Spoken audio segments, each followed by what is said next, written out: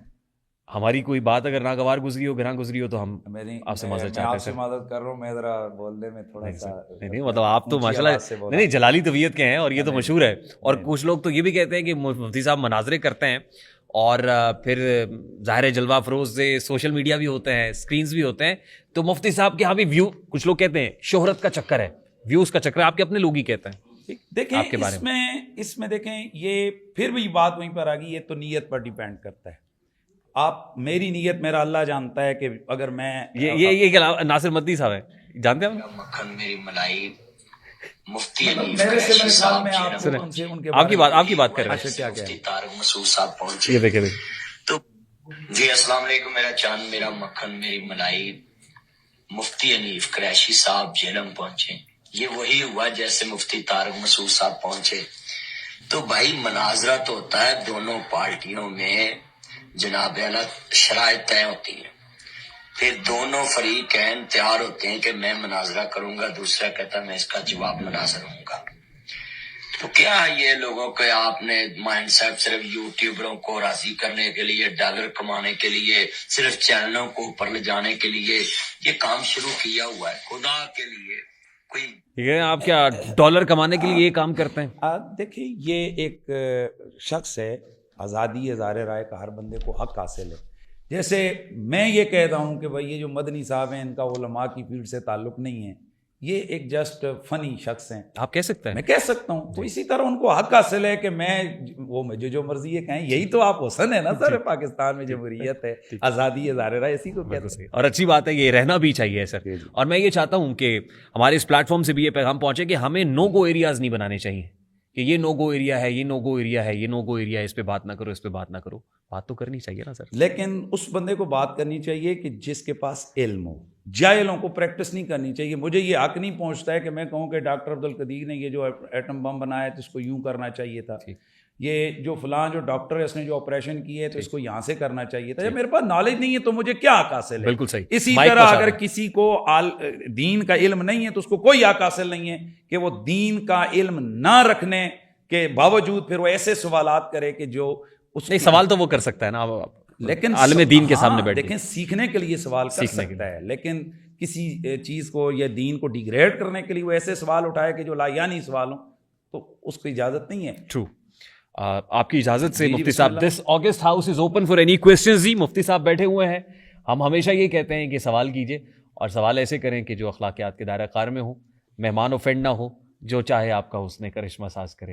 السلام علیکم, میرا نام شاہزین احمد ہے. میرا تعلق ضلع مانسرہ کی تحصیل بفا پکھل مولانا غلام غوث ہزاروی کے شہر سے ہے. مفتی صاحب, میرا سوال یہ تھا کہ جب ہم کہتے ہیں کہ دین اسلام ایک مکمل نظام حیات ہے, لیکن آج افسوس کے ساتھ کہنا پڑتا ہے کہ ہم نے دین اسلام کو نماز, روزہ, زکوٰۃ اور حج تک محدود کر دیا, لیکن وہی دین اسلام نہ ہی ہماری عدالت میں نظر آ رہا ہے, نہ ہمارے تجارت میں نظر آ رہا ہے, نہ ہی ہماری گھریلو زندگیوں میں نظر آ رہا ہے. تو اس کی بنیادی وجہ کیا ہے اور اس کا حل کیا ہے, اور اس کے لیے جو ہمارا مذہبی طبقہ ہے یا پھر جو ہمارا نوجوان ہے کالج یونیورسٹی کا, وہ اس کے لیے کیا کردار ادا کر سکتے ہیں؟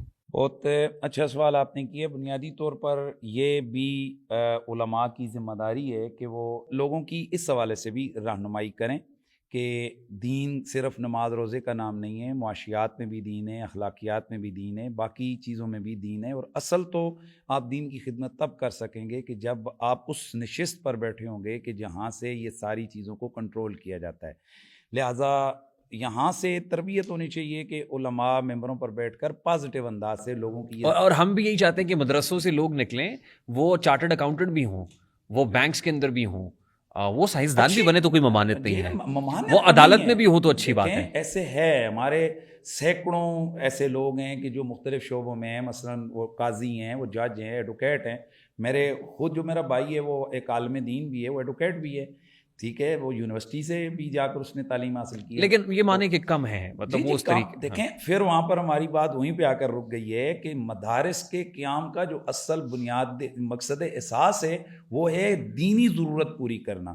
اس کے بعد اگر ضرورت پوری ہوتی ہے تو ٹھیک ہے، علماء دیگر شعبوں میں بھی اپنی پریکٹس کر وہ سکتے کہتے ہیں. ہیں no man can be patriot with an empty stomach. تو میں جو خالی انہوں پیٹ نے تو حب question الوطنی نہیں کیا ہے، آتی ہے میں سر. اس حوالے سے یہی کہوں گا کہ علماء کو تربیت کرنی چاہیے کہ ہم ایسے لوگوں کو سلیکٹ کریں، ایسے لوگوں کو آگے لے کر آئیں کہ جن کو ہم یہ سمجھتے ہوں کہ یہ صحیح معنوں میں قوم، ملک اور دین کے لیے خدمت کر سکتے ہیں. ٹھیک. نیکسٹ کویسچن جی. السلام علیکم، میرا نام منان کھوکر ہے، میں یہاں گنگالی سے ہوں، قریبی ہوں.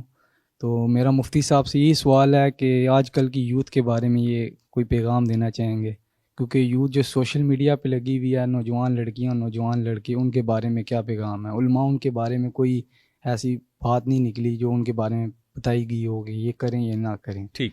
اچھا مفتی صاحب وہ پوچھنا چاہ رہے ہیں یہ جو خاص طور پہ فیملی ولاگنگ ہو رہی ہے، گھر کی خواتین کو دکھایا جا رہا ہے، یا ٹک ٹاک کے اوپر جس انداز میں فوش ڈانس ہو رہے ہیں اور اس کے ذریعے سے اس کو انکم کا ایک ذریعہ بنایا ہوا ہے پیسے کمانے کا، تو اس بارے میں وہ کہتے ہیں کہ علماء پہلی کی کیا بات ہے؟ تو یہ کہ اس طرح کی انکم، چونکہ آپ نے ظاہر میں مفتی ہوں، آپ مجھ سے شرعی کویشچن پوچھیں گے تو میں اس کا جواب دوں گا، کیونکہ یہ بھی ہماری ذمہ داری ہے کہ ہم اس کی حیثیت کو واضح کریں.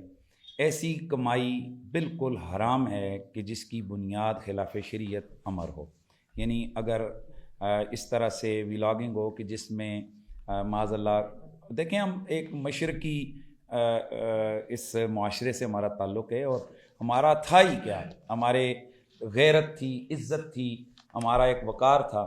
تو اللہ جو ہے نا وہ برا کرے ہمارے اس سوشل میڈیا کا اور ایسی جناب ویب سائٹس کا، کہ جن کی وجہ سے وہ چیز کہ جس کے لیے ہمارے گھروں میں پردے لٹکتے تھے، پردے کا تھا ہے کہ یار گھر کے آگے یا کھڑکی کے آگے پردہ ہے، تو اب اس کے بعد کیا ضرورت ہے گھروں کے پردے لگانے کی؟ باقی اب پیچھے رہ کیا گئے؟ وہ خاص لمحات رہ گئے ہیں کہ جو ایک خاص ٹائم کے لیے، وہ بھی مجھے لگ رہا ہے کہ جس طرح سے یہ بدتمیزی کا طوفان چل رہا ہے جی سلولی گریجولی ہونا شروع ہو گیا ہے سر، اس طرف جا رہا ہے تو معاملہ. اس حوالے سے میں اپنے تمام سننے والے ینگسٹر سے یہی کہوں گا کہ آپ چند اوباش قسم کے لوگوں کو، یہ چند لوگ جو کہ ایک اپنی بیہودہ حرکتوں کی وجہ سے وہ ایک ٹرینڈ میں آ گئے ہیں، تو ان کو اپنا رول ماڈل نہ بنائیں. آپ ان لوگوں کو اپنا رول ماڈل بنائیں کہ جو معاشرے کے لیے، ملک کے لیے، ملت کے لیے بہترین کردار ادا اچھا مفتی صاحب آپ ٹک ٹاک پہ ہیں؟ میں ٹک ٹاک سے اگر آپ کی مراد ہے تو اس میں میری آئی ڈی بالکل بنی ہوئی ہے، ہمارے کلپس وغیرہ اپلوڈ وہاں کیے جاتے ہیں. ٹھیک، یہ ہوتے ہیں نا کلپ، میں یہی چاہتا ہوں کہ آپ کو ہونا چاہیے وہاں پہ، جی اس طرح کا کانٹینٹ بھی ہونا چاہیے وہاں پہ. مجھے میں اپنی آئی ڈی سے کچھ سوال و جواب لے کر میں آیا تھا، اس کو بڑا اپریشیٹ کیا گیا کہ ماشاءاللہ کافی سارے لوگ لائے. میں یہاں پہ جتنے خاص طور پہ اسٹوڈنٹ بیٹھے ہوئے ہیں، میں ان کو بھی کہوں گا کہ ان کو بھی ٹک ٹاک پہ ہونا چاہیے. ٹک ٹاک بحیثیت پلیٹ فارم کو بری چیز نہیں ہے. صحیح. ٹک ٹاک دیکھیے کانٹینٹ کریٹر زیادہ ہیں، کم ہیں، کانٹینٹ کنزیومر زیادہ ہیں. کریٹرز جو ہیں ہم ان کو انگلیوں پہ گن سکتے ہیں کتنے ہیں، کنزیومر 25 کروڑ ہیں. تو اگر ظاہر ہے باہر بیٹھ کے ہم برا بھلا کہتے رہیں گے ان کریٹرز کو جو اچھا کام نہیں کریں، تو ہم خود اچھا کانٹینٹ کریٹ کرنا شروع کر دیں. چہروں پہ مسکراہٹیں آئی ہیں ویسے اسٹوڈنٹس کے کہ شاید مفتی صاحب اجازت دے دیں گے ٹک ٹاک بنانے کی. جی سر نیکسٹ کویسچن. السلام علیکم ورحمۃ اللہ. میرا نام شیزان ہے اور میرا تعلق ایبٹ آباد سے.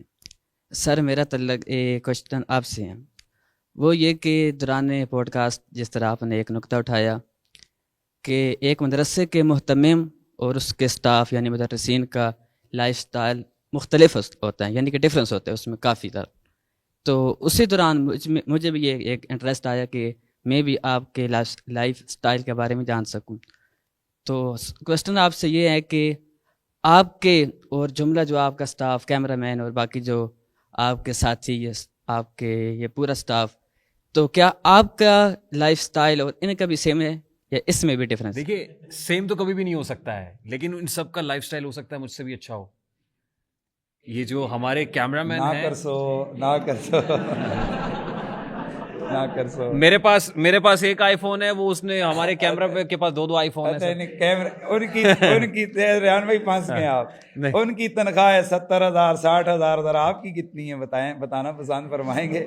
مفتی صاحب دیکھیے بات یہ ہے کہ سب کی، یہ تو آپ ہی اس پہ بہتر کامنٹ کر سکتے ہیں، سب کی تنخواہ تو ایک جتنی نہیں ہو سکتی ہے سر، قطعا نہیں ہو سکتی. اور ظاہر ہے ہر ایک کو کوئی نہ کوئی ٹاسک ڈیڈیکیٹ کیا ہوا ہے، ہر ایک اپنی اپنی ایک رسپانسبلٹی ہے، ہر ایک اپنا ایک رول ہے، اور پھر مالک کی تقسیم ہے، یہ ڈسٹریبیوشن ہے جس کے اوپر ہم راضی ہیں. لارجر پکچر کے اندر جو محتمم والی بات کہنے کی کوشش کر رہا تھا شاید آپ اس کو مس انٹرپریٹ کر گئے. اس کا قطعاً مقصد یہ نہیں تھا کہ محتمم کی تنخواہ زیادہ ہے اور نیچے جو ہے نا تنخواہیں کم ہے. ایسی بات نہیں ہے. جو مدرس مدرسے کا ہے جس کی تنخواہ یہاں 20 سے 25 ہزار ہے, میں ایک گریڈ 18 کا لیکچرر اس سے زیادہ پیسے کما رہا ہوتا ہوں, تو پھر آپ یہ کہیں کہ یہ ایکول کیوں نہیں ہے؟ یہ 2 ٹیچرز ہیں اور دونوں ٹیچرز کی تنخواہیں ایکول کیوں نہیں ہیں؟ یہ بھی تو سوال ہو سکتا ہے نا. تو اسی لیے جو باہر سیکیورٹی گارڈ کی تنخواہ بھی مختلف ہوگی, ڈرائیور کی تنخواہ بھی مختلف ہے. تو سوسائٹی کی ڈسٹریبیوشن تو ایسے ہی ہوتی ہے. میں اینکر کے رول میں کام کر رہا ہوں تو میرا رول مختلف ہے. تو بس یہی فرق ہے, ادھر بھی فرق ہے کہ ایک آدمی وہ ہے کہ جو ایک اس کی حیثیت, اس کی ضرورت ایک ٹیچر کی جسٹ گھر کی ضرورت ہے, ایک محتمم میں اس کی ضرورتیں نہیں, لیکن حضرت محتمم کے اپنے گھر کی بات کر رہا ہوں نا. محتمم کے پاس جو ہے وہ بڑی گاڑی ہے. محتمم کی کوئی کوالیفیکیشن ہوتی ہے کہ محتمم یہ ہونا چاہیے؟ دیکھیں اس میں اس کی جس طرح آپ کی سٹرگل ہے, آپ کے ہی شعبے سے ڈگری لیے ہوئے لوگ, ان کی کیا پتہ 30,000 بھی نوکری ان کی نہ لگی ہو اور آپ لاکھوں لے رہے ہیں. اس کے پیچھے آپ کی محنت, لیکن مجھ جیسے لوگ بھی کم ہی ہے نا. 20 ہوں گے, 25 ہوں گے, 30 ہوں گے پاکستان میں, 40 ہوں گے, 50 ہوں گے, سینکڑوں ہوں گے, ہزاروں تو نہیں ہے. اس طریقے سے میں یہ بات کر رہا ہوں. اصل میں اس میں لمبی بات خیر ہو گئی ہے. اس میں بنیادی بات یہ کہ سارے محتمم حضرات کا یہ لائف سٹائل نہیں ہے. یہ سارے محتمم حضرات وہ نہیں ہیں جو کہا جاتا ہے. بعض جگہ میں نے آپ کو بتایا کہ ایسے بھی محتمم حضرات ہیں جن کے پاس موٹر سائیکل بھی نہیں ہے, جن کے گھر کے جو ہے نا معاملات ٹیچروں سے زیادہ کمزوری سے چل رہے ہیں. ایسے بھی ہیں. مفتی صاحب, it was such an absolute pleasure having you on the show sir. آپ نے ہمیں وقت دیا, ہم اسلام آباد میں آپ کے مہمان بنے, آپ RTS میں ہمارے مہمان بنے, اور میں تمام آڈینس کا تہہ دل سے شکر گزار ہوں کہ آپ کے شہر میں ہم آئے. ہم کچھ لیٹ ہوئے, اور میں سمجھتا ہوں کہ یہ جو پتھر ہے آدمی تک, ابھی اس کو کہتے ہیں انتظار. میاں انتظار کی سولی پہ لٹکنا بہت مشکل ہو جاتا ہے. میں تہہ دل سے آپ سے معافی مانگتا ہوں, آف دا کیمرہ بھی مانگی, آف کیمرہ بھی, کیمرے پہ بھی مانگتا ہوں. مجھے معاف کر دیجیے گا, ہم سے تاخیر ہو گئی. اور ظاہر ہے جب آپ نکلتے ہیں, سفر کر رہے ہوتے ہیں, تو سفر کی اپنی کچھ ہرڈلز ہوتی ہیں, کچھ مشکلات ہوتی ہیں. اگر آپ کا دل دکھایا ہو یا آپ کو انتظار کی سولی پہ لٹکنا ہو, تو میں اور میری ٹیم سب آپ سے 10 بستہ معذرت خواہ ہیں. تھینک یو سو مچ جی, it was an absolute pleasure having you on the show. بہت شکریہ sir, thank you very much. مفتی حنیف قریشی صاحب, خواتین و حضرات, ہم ڈاکٹر ذاکر نائک صاحب کے پاس گئے, ہم انجینئر محمد علی مرزا صاحب کے پاس گئے, ہم مفتی طارق مسعود صاحب کے پاس گئے, ہم نے حافظ سعد حسین رضوی صاحب سے بھی گفتگو کی. تو ظاہر ہے ایک سلسلہ پیرلل RTS کا وہ بھی ہے جس کا بڑا کمپوننٹ ریلیجس کمپوننٹ ہے. ہم چاہتے ہیں کہ ہم اس طرح کی علماء کی مجالس میں بیٹھیں, ان کے پاس بیٹھ کے جو اپنے ذہنوں کے اندر کوئی پرابلمز ہیں, پریشانیاں ہیں, دقت ہے, جو کرٹکس کہہ رہے ہوتے ہیں, ہم اس پلیٹ فارم کی صورت وہ کرٹکس کے سوال بھی ان علماء کرام کے سامنے رکھیں تاکہ کلیئرٹی آ جائے. آئی ایم شیور یہاں سے بات آپ تک بین ہی اس طریقے سے پہنچے گی اور پہنچنی چاہیے جیسے یہ پہنچانی چاہتے ہیں. This is Rehan Tariq signing off from the RTS. اپنا بہت سارا خیال رکھیے گا, نہ صرف اپنا بلکہ اپنے اہل و عیال کا, اپنے بچوں کا نہ صرف خیال رکھیے گا بلکہ ان پہ نظر بھی رکھیے گا. مجھے اجازت دیجیے, السلام علیکم.